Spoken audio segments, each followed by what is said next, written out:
সোনার দাম যতই বেড়ে যাক না কেন, মানুষের সোনা কিন্তু কেনা কেউই ছাড়বে না। কারণ টাকা ইনভেস্ট করলে পরে ভবিষ্যতে সোনার দাম পাবে। তো সকাল সকাল রেডি হয়ে গিয়েছিলাম। আজকে আমাদের যাত্রাপথ ছিল মশার। টুকটাক কিছু কেনাকাটি করার ছিল। আর সোনার দোকান থেকে কিছু গিফট আইটেম কেনার ছিল। কারণ আমাদের সামনেই দুটো বিয়েবাড়ি আছে। সেই বিয়েবাড়িগুলোতে কিছু গিফট দেয়া হবে। তো সেই জন্যেই আজকে মশাতে গিয়েছিলাম। তো এখানে আমি, আমার ছেলে আর আমার দেওর আমরা ৩ জনে বাইকে গিয়েছিলাম আর আমার শ্বশুরমশাই গিয়েছিল সাইকেলে।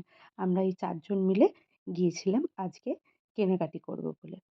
১ম আমাদের গন্তব্যস্থল ছিল মশাটের মহালক্ষ্মী বস্ত্রালয়, যেখান থেকে আমাদের বাড়ির টুকিটাকি জিনিস কেনা হয়। তো ওখানে গিয়েছিলাম বিছানার চাদর কিনবো বলে। একের পর এক আমাকে বিছানার চাদর দেখিয়ানো হচ্ছিল। আর প্রত্যেকটা বিছানার চাদর অনেক সুন্দর ছিল এবং চাদরের কোয়ালিটিও অনেক ছিল। আমি ২ টো চাদর নেবো বলেছিলাম। এরা কমসে কম আমাকে ২০ থেকে ২৫ টা বিছানার চাদর দেখিয়েছিল এবং প্রত্যেকটা কালার দেখিয়েছিল। দাম মাত্র ৳৬৫০ করে ছিল, যেটা পুরো সেট ওয়াইজ ছিল।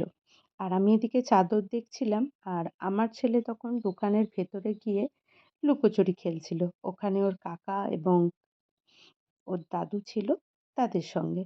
এরপর আমরা গেলাম এই ঘোড়া সিঁড়িটায় করে উঠে আমাদের মশাট বাজারে এসএম জুয়েলার্সে, যেখানে আমরা বিয়ের জন্য গিফট আইটেম দেখতে গিয়েছিলাম। পলা আংটি, যেগুলো খুবই খুবই রিজনেবল প্রাইসে ছিল। তার মধ্যে আমরা এই দুটো সিলেক্ট করি। মোটামুটি ৳৩,০০০ মধ্যে এই দুটো পলা আংটি এসেছিল। আর এই ট্রেন্ডিং পলাগুলো দেখো মাত্র ৳৬০০ করে ছিল। অনেক কালারের অনেক সাইজের অ্যাভেলেবেল ছিল। তারপর গেলাম সীতালু মিষ্টান্ন ভান্ডারে, যেখানে আমরা সকালবেলার ব্রেকফাস্টটা করেছিলাম।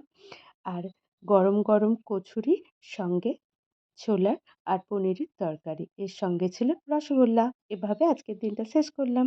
চলো টাটা।